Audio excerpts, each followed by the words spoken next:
Now, the Board of Control, obviously, they've ordered a rematch because of some irregularities with the timing at your fight in Wolverhampton. They've ordered a rematch against Enzo Maccarinelli. Is it your understanding that will happen before September or after September? What's your gut feeling, Shane? Well, the board has said it's got to be before October, but there's been a couple of rumours of dates, but no, it's been set. We've just got to wait and see now and then. Just keep training, and hopefully when the date pops up, you'll be ready. I'll definitely be ready next time. Well, you've sorted yourself out having your weight-wise, so you're not like you'll have to lose 3 stone or anything. No, I've only put, I think it's £8 to £10 on since the fight. Not bad, man.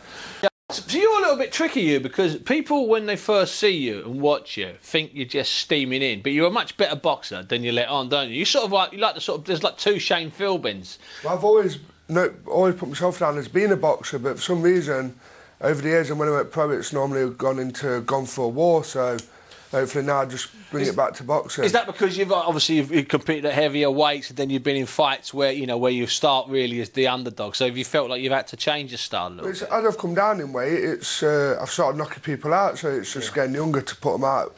Knowing I can do it now is getting younger just to put them out earlier. And so you're hoping, and we'll have Enzo tomorrow. I'll speak to Enzo tomorrow if I can. But you're saying you might have the Enzo fight way before the end of that deadline, October. You think certainly before the end of September? Yeah, I think it'll be before the end of summer. It'll be either summer or before summer. I don't think Enzo will be wanting to wait till September, October to fight again. I think he wants to get back out there, and he's on a mission to go back to the top, and he wants to do it as fast as he can. Yeah. Were you in doubt about Enzo after the fight? Did you think Enzo maybe wouldn't fight again? That maybe would hand back, relinquish the title? What was your gut feeling, Shane? I thought, to me, I thought Enzo would either retire or fight me again. I didn't think he would relinquish it. He said to me that if he does fight, he will give me the rematch, and himself, he's one of the most respectless boxers you could ever actually meet in boxing.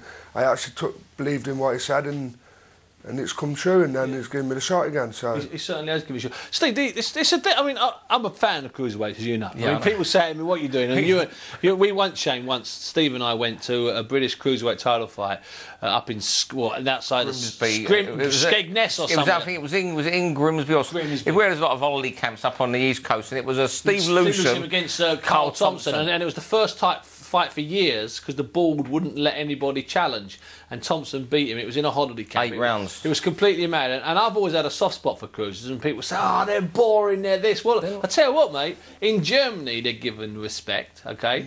And I think we've had some great cruiserweight fights here over the years. I think the fights Carl Thompson has. I mean, he's one of my all-time favourites, and I still think... Wasn't in bad ones, was he? He was would you say, Steve, he was possibly the hardest British puncher of the last 25 years, pound for pound? He's certainly up there. Yeah, but his knockouts, like in the amount of knockdowns and knockouts. Let's say when you were growing up, Shane, when you were like, a young amateur, were you looking at the cruiserweights then, or did you think you'd be a heavyweight then, or did you think you'd be a light heavyweight then? No, well, when I was growing up, it was just plod on with boxing. Never looked at me because I've always been a big kid. I was super heavyweight from the age of 14. Oh, shoot, you carrying on that weight, weren't you? So you weren't looking at supers. I mean, I was only joking about my Super 8, but something needs to happen in this cruiser. I mean, I think, going back to that Super 8, I remember you talking to me a while back, and I think it was very, very serious until Enzo lost to Frankel, didn't he? Yeah, it was. So I think at that time, Enzo beats Frankel. He's also made it with the German audience then, and... that was it. What Kalle Sauerland said is he wanted a British fighter. So that would have been it. If Enzo had beaten Frankel, which he was seconds away from doing, then Enzo would have been the cruiserweight thrown in. Shane and the rest of the British cruiserweights, they'd all be fighting for the British title, trying to get in to a tournament. Would you like to be in a tournament like that? A tournament that takes a year to do. Oh, it'd be good. It'd be exciting. Foxy's from Nottingham, so followed him through his and.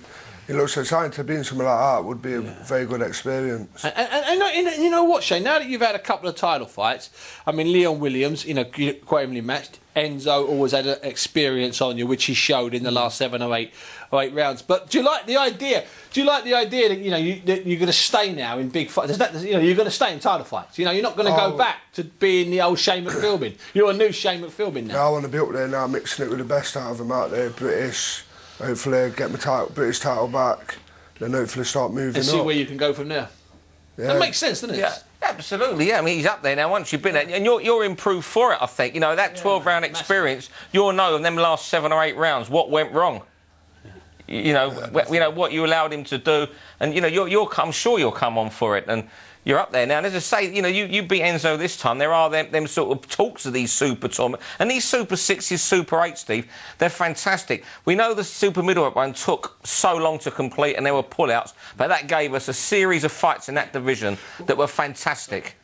But also, what that also did, Steve, just finally, is it showed us what not to do. It was too long and it was too unwieldy. So, Shane, what about you? Because it's been a pleasure having you in. Instead of on the telephone from some pub somewhere in Bulwell, and I am going to be coming up to Bulwell soon, getting my bar stool ready.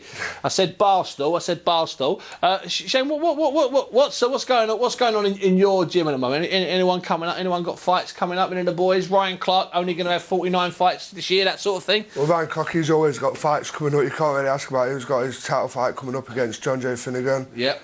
We've got Anthony Johnson, who's just sorting out, finishing his medicals off. He'll be hopefully fighting soon. And are you back in the gym? Have you been back in the gym since you lost? I came back, spoke to Kev Shane on Monday night. Yeah. Went gym, done a session with him and a couple of the other Feel all right? lads at St George. Felt good, felt like I hadn't been up. And had a chat with Carl about everything, about the night and stuff? Me and Carl, we had been on the phone and had a chat about everything and that, and then we know what I want now and we know the plan for next time. Well, it's been a pleasure having you. And now we